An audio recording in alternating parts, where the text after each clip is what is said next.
how to hide your exact location on iPhone.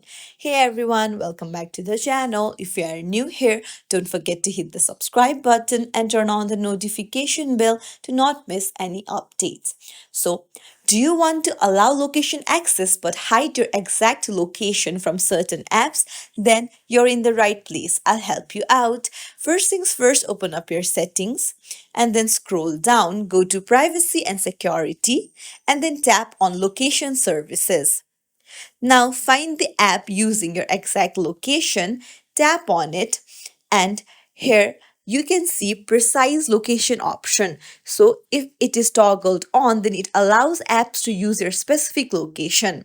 So with this setting off, apps can only determine your approximate location. So just tap on it and then now your exact location will be hidden. It's as simple as that. If you found this tutorial helpful, don't forget to like and subscribe to our channel for more tips and tricks. Thank you for watching.